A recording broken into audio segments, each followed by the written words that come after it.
Chapter 27. With no greater events than these in the Longbourn family, and otherwise diversified by little beyond the walks to Meryton, sometimes dirty and sometimes cold, did January and February pass away. March was to take Elizabeth to Hunsford. She had not at first thought very seriously of going thither, but Charlotte, she soon found, was depending on the plan, and she gradually learned to consider it herself with greater pleasure as well as greater certainty. Absence had increased her desire of seeing Charlotte again, and weakened her disgust of Mr. Collins. There was novelty in the scheme, and as with such a mother and such uncompanionable sisters, home could not be faultless, a little change was not unwelcome for its own sake. The journey would moreover give her a peep at Jane, and in short, as the time drew near, she would have been very sorry for any delay. Everything, however, went on smoothly, and was finally settled according to Charlotte's first sketch. She was to accompany Sir William and his second daughter. The improvement of spending a night in London was added in time, and the plan became perfect as plan could be. The only pain was in leaving her father, who would certainly miss her, and who, when it came to the point, so little liked her going that he told her to write to him, and almost promised to answer her letter. The farewell between herself and Mr. Wickham was perfectly friendly, on his side even more. His present pursuit could not make him forget that Elizabeth had been the first to excite and to deserve his attention, the first to listen and to pity, the first to be admired. And in his manner of bidding her adieu, wishing her every enjoyment, reminding her of what she was to expect in Lady Catherine de Bourgh, and trusting their opinion of her, their opinion of everybody, would always coincide. There was a solicitude, an interest which she felt must ever attach her to him with a most sincere regard. And she parted from him convinced that, whether married or single, he must always be her model of the amiable and pleasing. Her fellow travellers the next day were not of a kind to make her think him less agreeable. Sir William Lucas and his daughter Maria, a good-humoured girl but as empty-headed as himself, had nothing to say that could be worth hearing, and were listened to with about as much delight as the rattle of the chaise. Elizabeth loved absurdities, but she had known Sir William's too long. He could tell her nothing new of the wonders of his presentation and knighthood, and his civilities were worn out, like his information. It was a journey of only 24 miles, and they began it so early as to be in Gracechurch Street by noon. As they drove to Mr. Gardiner's door, Jane was at a drawing-room window watching their arrival.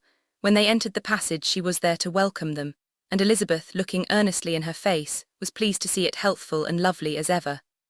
On the stairs were a troop of little boys and girls, whose eagerness for their cousin's appearance would not allow them to wait in the drawing-room, and whose shyness, as they had not seen her for 12 months, prevented their coming lower. All was joy and kindness. The day passed most pleasantly away, the morning in bustle and shopping, and the evening at one of the theatres. Elizabeth then contrived to sit by her aunt. Their first object was her sister, and she was more grieved than astonished to hear in reply to her minute inquiries, that though Jane always struggled to support her spirits, there were periods of dejection. It was reasonable, however, to hope that they would not continue long. Mrs. Gardiner gave her the particulars also of Miss Bingley's visit in Gracechurch Street, and repeated conversations occurring at different times between Jane and herself, which proved that the former had, from her heart, given up the acquaintance. Mrs. Gardiner then rallied her niece on Wickham's desertion, and complimented her on bearing it so well. "But my dear Elizabeth," she added, "what sort of girl is Miss King? I should be sorry to think our friend mercenary." "Pray, my dear aunt, what is the difference in matrimonial affairs between the mercenary and the prudent motive? Where does discretion end and avarice begin? Last Christmas you were afraid of his marrying me because it would be imprudent, and now, because he is trying to get a girl with only £10,000, you want to find out that he is mercenary. If you will only tell me what sort of girl Miss King is, I shall know what to think. She is a very good kind of girl, I believe, I know no harm of her." But he paid her not the smallest attention, till her grandfather's death made her mistress of this fortune. "No, what should he? If it were not allowable for him to gain my affections because I had no money, what occasion could there be for making love to a girl whom he did not care about, and who was equally poor? But there seems an indelicacy in directing his attentions towards her so soon after this event. A man in distressed circumstances has not time for all those elegant decorums which other people may observe. If she does not object to it, why should we? Her not objecting does not justify him. It only shows her being deficient in something herself, sense or feeling." "Well," cried Elizabeth, "have it as you choose.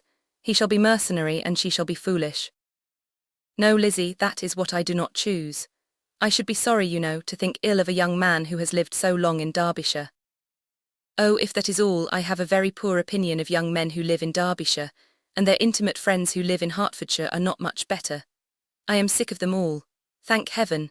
I am going tomorrow where I shall find a man who has not one agreeable quality, who has neither manner nor sense to recommend him.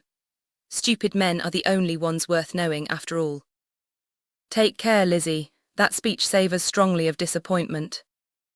Before they were separated by the conclusion of the play, she had the unexpected happiness of an invitation to accompany her uncle and aunt in a tour of pleasure which they proposed taking in the summer.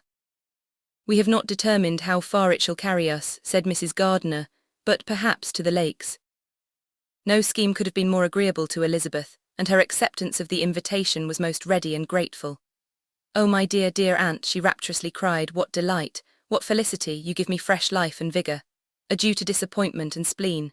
What are young men to rocks and mountains? Oh, what hours of transport we shall spend. And when we do return, it shall not be like other travellers, without being able to give one accurate idea of anything. We will know where we have gone, we will recollect what we have seen. Lakes, mountains, and rivers shall not be jumbled together in our imaginations, nor when we attempt to describe any particular scene, will we begin quarrelling about its relative situation. Let our first effusions be less insupportable than those of the generality of travellers.